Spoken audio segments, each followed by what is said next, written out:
La Minute Crooner Attitude. Jean-Baptiste Tuzet. Scarlett, un livre pour l'été, signé François-Guillaume Laurin.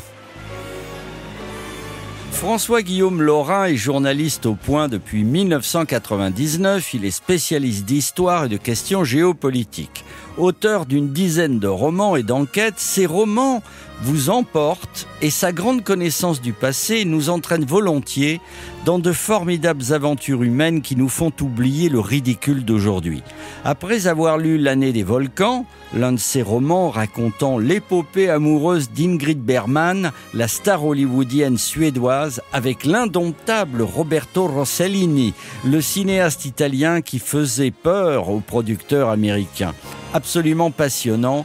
Et son dernier roman, Scarlett, raconte la genèse de l'un des monuments du cinéma américain, Autant en emporte le vent, avec le beau Rhett Butler, alias Clark Gable et son dentier, et Vivien Leigh, la turbulente déterminée. Une Anglaise que les producteurs américains, encore eux, regardaient d'un très mauvais œil.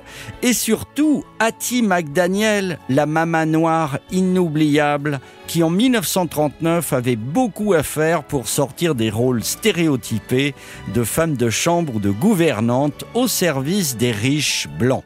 Cela dit, rassurez-vous, en lisant Scarlett, vous ne vous sentirez pas diminué d'être blanc ou hétérosexuel. François-Guillaume Laurin a bien d'autres talents que de tomber dans le wokisme. Et vous vivrez cette incroyable aventure qui est celle du tournage de l'un des films les plus chers et les plus célèbres de l'histoire du cinéma, produit par un jeune producteur nommé David Olivier Selznick, qui voulait prouver à son papa et à ses pairs qu'il était le meilleur à Hollywood. Un roman passionnant comme un film que vous pourrez emporter pour lire à l'ombre d'un conifère cet été. Et pour rendre hommage aux excellents romans de François-Guillaume Laurin, on écoute tout de suite Clark Gable et son dentier. Oui, je sais, ça casse le mythe. À l'époque, les implants n'existaient pas. On écoute Clark et sa moustache, voilà, c'est mieux, chanter un standard pour les besoins du film Idiot's Delight, également tourné en 1939 avec Norma Shearer pour lui donner la réplique. Ne m'en veuillez pas, mesdames, je sais ce que vous allez dire avec cette histoire de dentier, n'en parlons plus. Ça n'est pas très crooner d'avoir mentionné ce détail. Je sais, sorry. You don't know where to go to. Why don't you go where Harlem sits? Putting on the Ritz.